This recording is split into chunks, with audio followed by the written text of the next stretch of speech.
Hello and welcome to the Michael Harding podcast.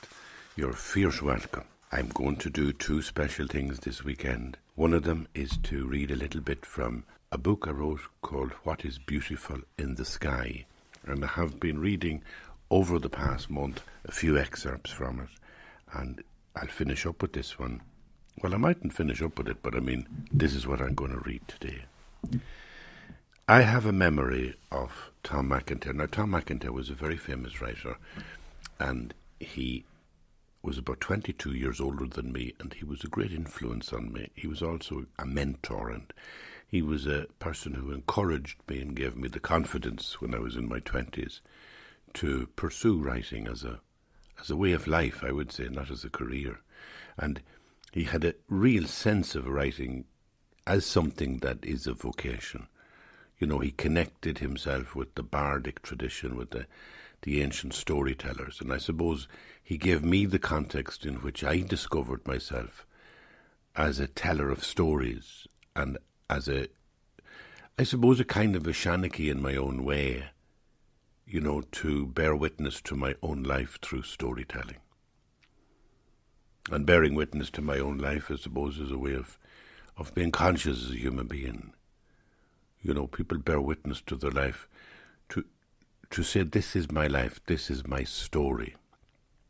To be aware of your story.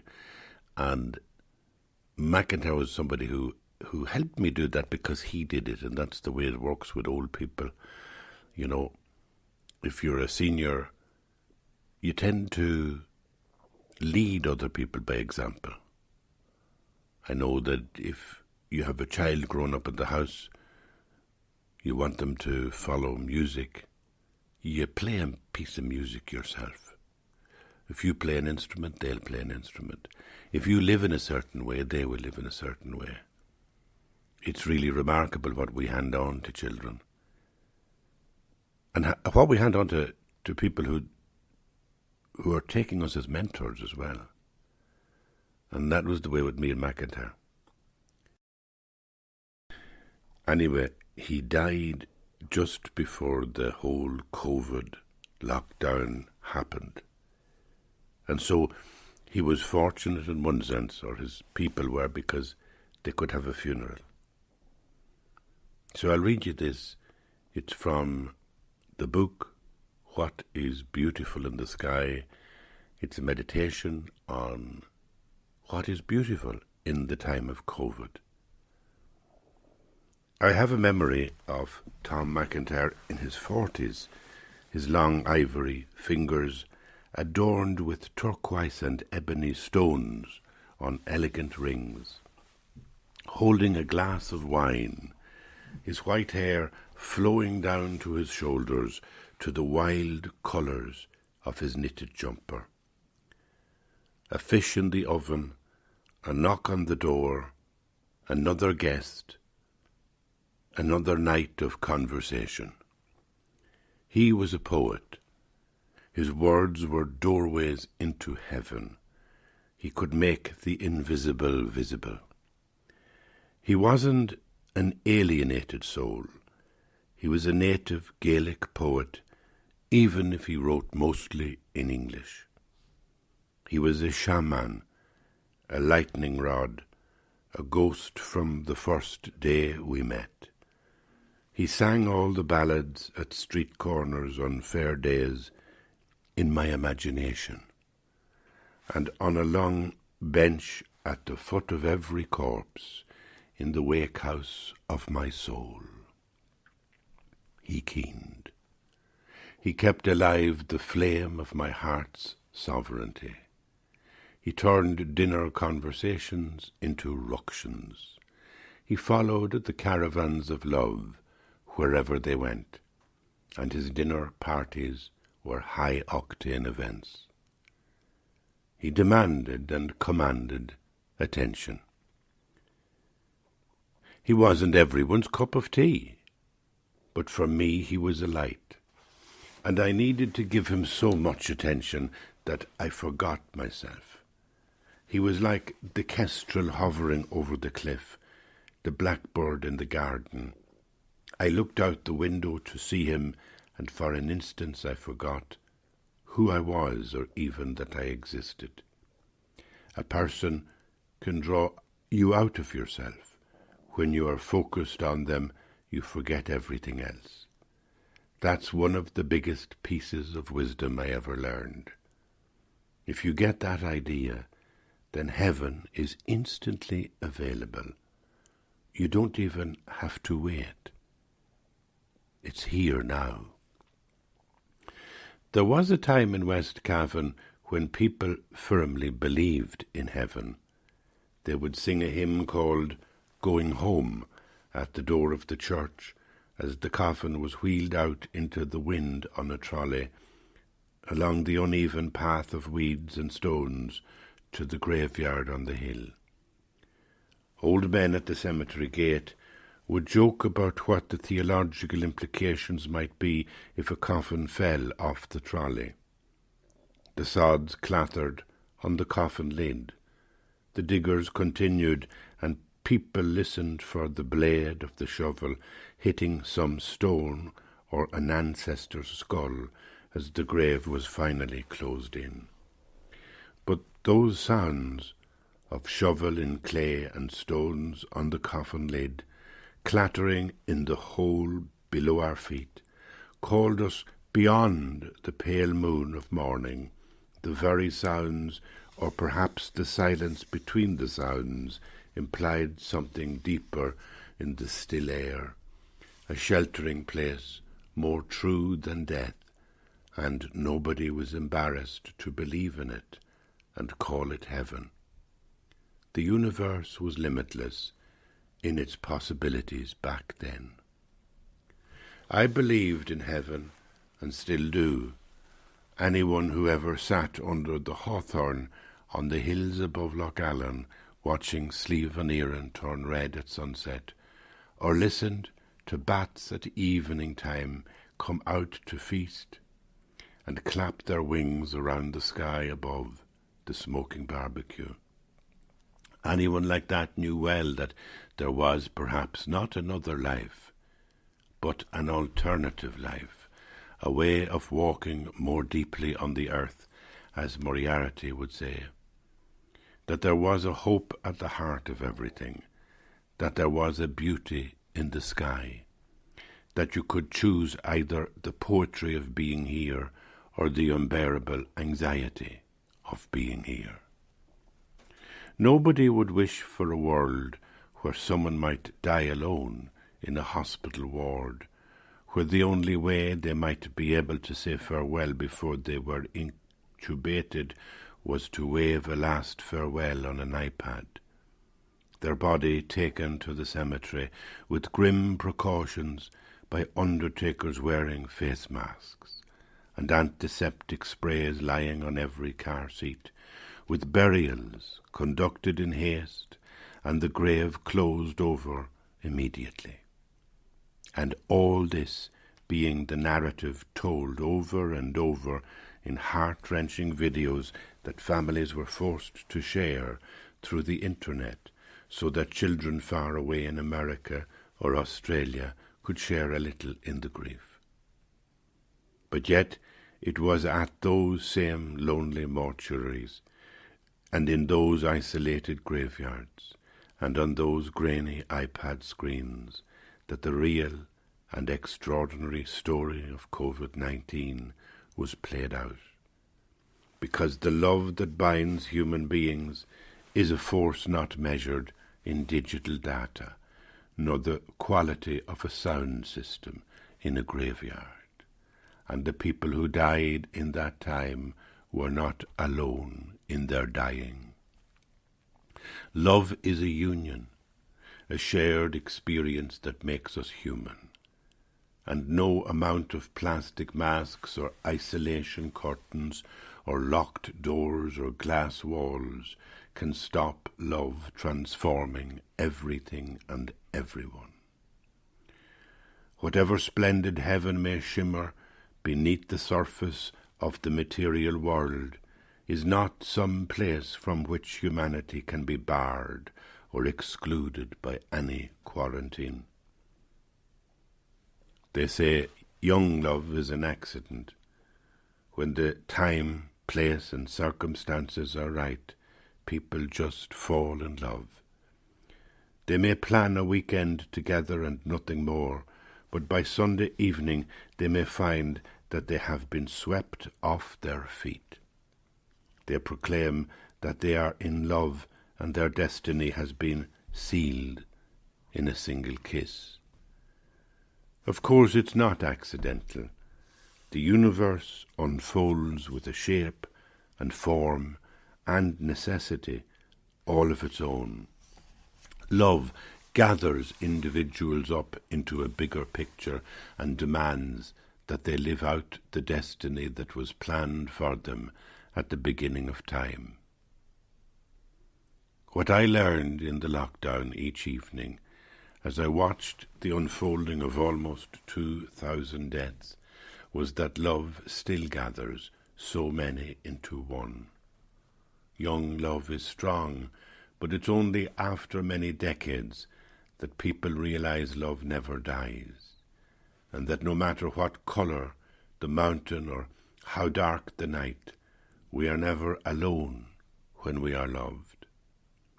The crowds in the church at McIntyre's funeral were immense, standing outside and packed into the pews, grieving and praying and singing and clapping. And none of them would have imagined what was to come.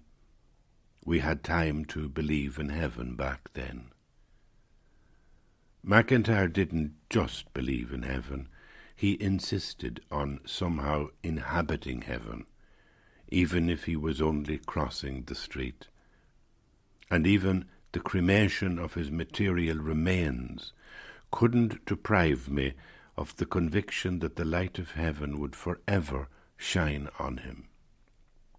His wife recited one of his poems about a beekeeper, how the widow must tell the bees that the beekeeper has died. She stood to speak this poem before the coffin, where it rested on a plinth just inside the open curtains. As the beekeeper's widow speaks, the bees begin to swarm, and in the swarm the widow sees the figure of the lost beekeeper. But as the poet's widow spoke the poem, I saw McIntyre's ghost, invisible yet imaginable, walk towards her one last time. Cremation didn't feel right. It was as if the attempt to dissolve his body and soul into air before our eyes had misfired. McIntyre stepped out of the coffin before the final curtain and moved like a cloud and disappeared out the door and down the road in the direction of Maryleborough. Clearly, he too was going home. But even his death could not be denied, because where there was once a compass point, now there was nothing. This happens with parents. When the second parent dies, the child knows how close death is. For me, McIntyre's death had that effect. The wish to write anything further drained away. I met a theatre director at the funeral. "We must get you back into the theatre," he said. "We must write something new for us." I said, "I have nothing more to write. I'm almost 67. I just want to live by the ocean now." Did I say that?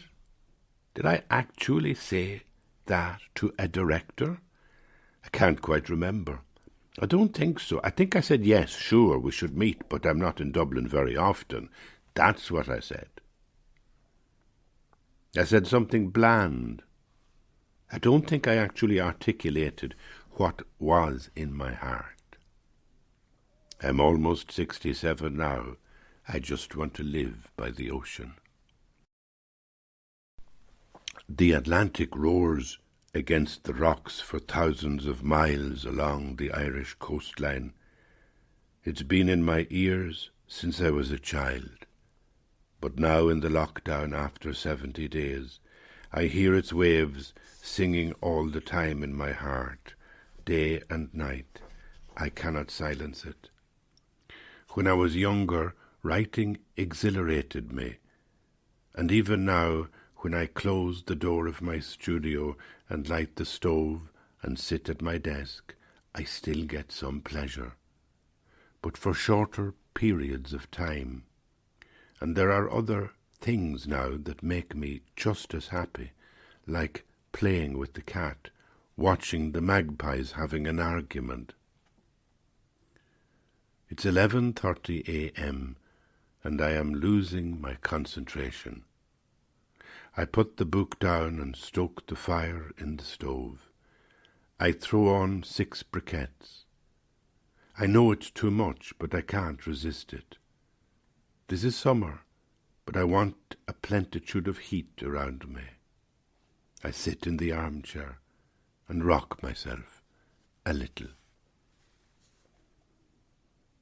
And that's my reflection on the wonderful and extraordinary Tom McIntyre. I suppose the thing that has affected me all day today is that it's Good Friday. It was Good Friday last week, and that was in the Western tradition. This week, it's Good Friday in the Orthodox Church. And I can't go without saying another little thing about Good Friday, because something about the story, we've heard it so often, the crucifixion of Jesus, Mary Magdalene and his mother at the cross, and then the burial, and then the resurrection. We've heard it so often that it becomes dull and dead. I'll share with you the way that it affects me. It's like there's 2 ways to live, and I felt it was in that text about Tom McIntyre. McIntyre had this sense of faith. He had this sense of, living in heaven now. Everything for him had to be extraordinary. If he was cooking a dish in the oven, it was wonderful. Life was intensely beautiful. And he would say that you can't even write if you are not in love. He just had that intensity of living. And it's difficult to find that. And I found it difficult in my life to find it, because I'm an extremely, I suppose, melancholic person. I was melancholic as a teenager. I've always had a sense of sadness about me, which might have certain roots psychologically, but I come to terms with that it's okay to be how I am. It's okay to feel low or to feel melancholic. And I've spent many years writing stories to celebrate melancholy and the beauty of the melancholic view of life. If you read Proust, À la recherche de temps, that beautiful, powerful memoir, in remembrance of times past, there is in every sentence a wonderful melancholy. Proust, a wonderful writer. You get him on audiobooks with lovely voices reading his magnificent memoir. So I've always been melancholic. I've always been drawn again to that phrase, my God, why have you forsaken me? I have felt it in times of deep despair, in times when everything has gone wrong, when your health has gone wrong, when your finances are good and then go bad, when your family is fragile, when there's ructions and rows among your friends, when things are bad, in times of trouble, and you feel this sense of despair. My God, why have you forsaken me? And you sense that the story of Jesus is bringing Jesus to the same place, that whatever it is they're saying about Jesus, they're saying that he was in the depths of despair, he was in the darkness that made him completely human. And that's the darkness of Good Friday. And then the brightness of it. I have to bring in the Buddhist idea that if you live extremely affirmative, saying life is wonderful, you're missing half the story. But if you also say that life is not wonderful, life is always bad, I am miserable, you're missing half the story. It's somewhere in between. It's balanced between the two. You know, it's the dilemma of faith and non-faith. It's the dilemma of being affirmative or denouncing, being positive or being negative. And we all live with that balance. And some of us go to the extreme of being completely affirmative, and we sometimes find life hard because we've a clenched fist attitude to being affirmative. You know, you look in the mirror and you smile, but the smile is like a kind of a machine. I must be happy. And there's other times we indulge ourselves in melancholy and sorrow. If I was to digress for a minute and say that, you know, sometimes I find Marxism really tricky, really, I can't warm to it at all, because its analysis is predicated on a total commitment to material reality and the nature of conflict as the ground of moving history forward. It seems to me sometimes a very poisonous or kind of negative way to look at how history reveals itself. It's like a sour theology. And yet I know it's true. I know that when I'm listening to somebody who is a Marxist and they analyse the world in terms of, you know, how people use power and abuse power, I can't disagree with them because I know it's right. And there's other stuff goes on in the media, like in politics, where you're inundated all the time with world views, whether it be left or right, whether it be Marxist or capitalist, whether it be, you know, about the culture wars, for example, that are going on at the moment. And there's two sides to every discussion. But like what you come away with sometimes is a sense of the sourness of the world, the awfulness of the world, the kind of, there's no good or no beauty. And that's why I wrote that book, What is Beautiful in the Sky, because I wanted to counterpoint that feeling with a sense of faith, with a sense that there is something beautiful in my life. When I think of the Islamic notion of an imaginal realm where I'm living not just at the surface, but in a deeper realm of love, where the ground of my being is not myself, where I am not the ground of being. I refer to this like there's some other that embraces me and holds me, and it expresses itself in the Mother of God, the tenderness of Mary, or the power and wonder of Jesus Christ. Or simply in that statement, there is no God but the God in Islam. That there is nothing but God, and God is everywhere. God is in the room with you now. God is manifesting as everything that is in the room with you now. And that manifestation is one of love. You're being held in this moment. And that's the beautiful affirmation. And we live in a world in the West at the moment where if you believe like that, it becomes sometimes, it's ridiculed. You know, if I say that I believe in Jesus Christ, that he rose from the dead and stands or sits at the right hand of the Father in heaven, people would look at me like, you know, well, they would tolerate me. They'd say, well, he's into religion, but is that real? And as I get older, I want to say more and more, it is real. That to me is now, at my age, the cutting edge of this idea about Good Friday. Good Friday is a stepping stone, a transformative moment when Jesus is lifted up on the cross, to use St. John's phrase, lifted up. And you can see that image of him being lifted up and tortured in that lifting with nails, and the gravity of his body wearing it down as the cross is lifted up, when Jesus is lifted up on the cross. But St. John's Gospel is saying that when Jesus is lifted up on the cross, he in that moment becomes the Christ, is transformed, glorified by the Father.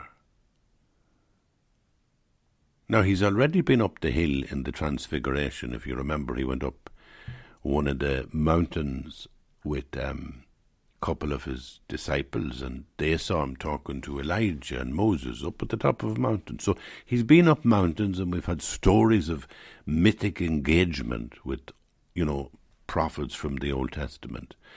But here it's different. Here he was crucified under Pontius Pilate, under the Roman law. He was crucified as a blasphemer, and he cries out when he's lifted up and tortured in that gravity of his body fallen on the cross, and he's saying, "My God, why have you forsaken me?" So we're at a really, really dark moment. And that's the story of Jesus. And what St. John is saying is that in that moment he is transformed. St. Paul says, he who you crucified has become for us the Christ.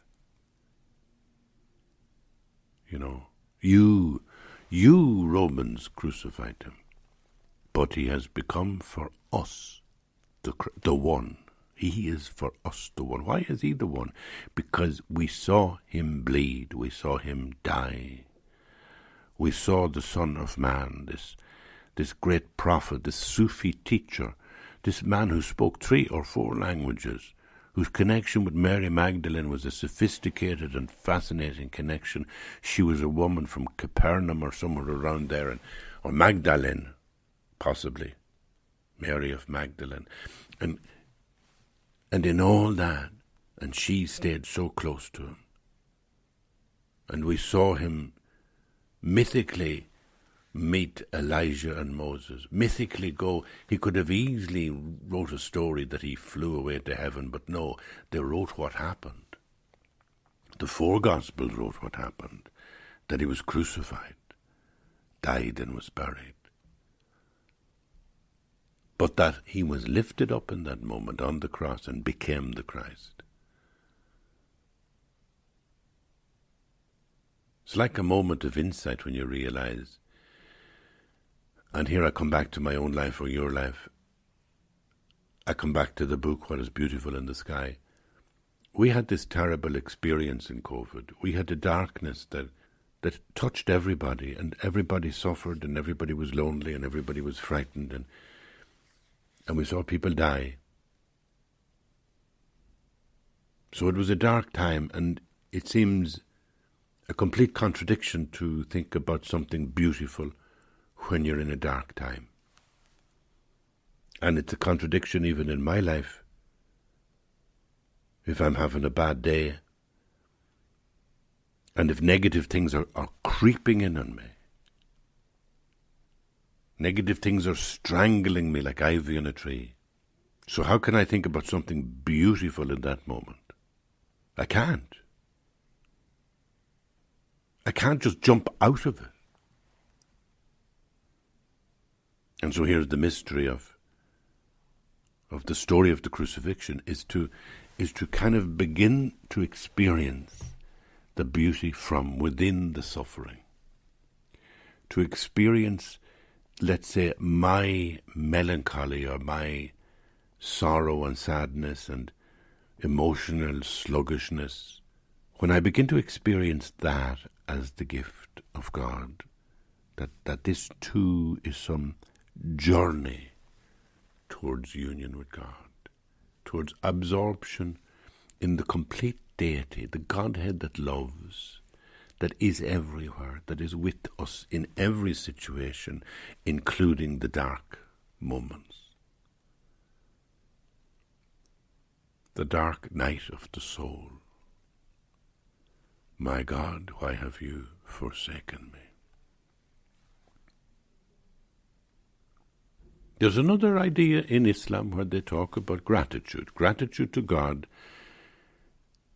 That great writer Helwa, you'll get her too on audiobooks, Helwa. But the gratitude to God that you feel is not just for the good things He does for you in your life, but also for everything, including the bad things that happen.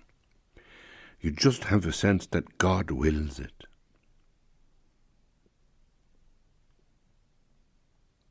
I'm not saying anything theological here. I'm saying something about my own emotions. I'm saying something about my own experience. There are moments when you feel so black. You feel, my God, you have forsaken me. You feel empty and desolate.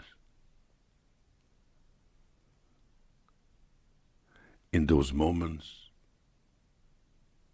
to say, it's God's will. You're not suggesting that God is sending you punishments or pain or suffering. No. That's a really wrong idea that you'll hear from people like Stephen Fry, where he kind of gets indignant with God. How dare He give us, diseases of the eye unto, young children in Africa or something. You have to look at it the other way about. Children are suffering from diseases of the eye regardless of their theological view or your theological view. People suffer from these terrible diseases, and it doesn't make you more or less compassionate to believe in a God. But there would be a lot of evidence to say that when some suffering comes, whether it be health or mental troubles or emotional or social or family, whatever the trouble is, that you can live through it feeling that God in some way is holding you. In some way is within that and has purpose within it. And if you surrender in those moments, then you're surrendering at a really, really deep level. I know that I can't surrender to God if I'm sitting here in a nice hotel, which I am, lovely hotel. I'm on tour. This is Good Friday in the Orthodox tradition, and I really wanted to do it this evening, get it out this evening. And that means I'm doing it here in the hotel before I go to the show in Newbridge. So I can't sit in a lovely hotel with all the comforts and luxuries and a pint of beer tonight. I can't do that and still surrender to God. I will. I mean, I might, go through the beads of a rosary and say prayers. I might listen to prayers. I might, recite something or read a bit of a psalm or something. I can do devotional things, but I can even say the words, Father, I abandon myself into your arms. But I can't really do that with any sense of edginess or powerful truth behind it, because I'm sitting with too much luxury. What really challenges me is to say, Father, I abandon myself into your arms in moments where I feel I'm in trouble, emotionally, physically, socially, family way, that I'm right in the middle of a bad storm. Something nasty is happening, let's say, in my body, in my mind, in my family, in my community. I'm suffering. And you know what that means? When we really are challenged by difficult moments in life, tragic moments, how can I say, Father, I abandon myself into your arms in those moments? So it's not that you're saying, oh, God is giving you this horrible thing, therefore God is sadistic. No, these horrible things sometimes happen in life. Tragedy befalls everybody. Sorrow comes to every door. But it's the consolation, the feeling that in that moment, not just in the sunshine moment, but in the dark moment, God is with you. God is with you. Even suffering as you are suffering, God sees with your eye. God sees, when you look out and see nature as the face of God, it is God in you looking out and seeing that. I am just so caught up, we are caught up in a dynamic of love which is cosmic and eternal in the present moment. And we are not the ocean, as Rumi says, we are just a wave. We are just a shape expressed for now in this moment. But what is deeply within us is eternal, unlimited and unconditional in love. And we abandon ourselves to that in the good days in the nice hotel, okay. But it's when we abandon ourselves in times of trouble and say, I abandon myself to you, Lord. We're saying the same words as Jesus says on the cross, into your hands, Lord, I commend my spirit. So you get, my God, why have I forsaken you? And then you get, into your hands, I commend my spirit. And then after another while you get that final phrase, it's finished.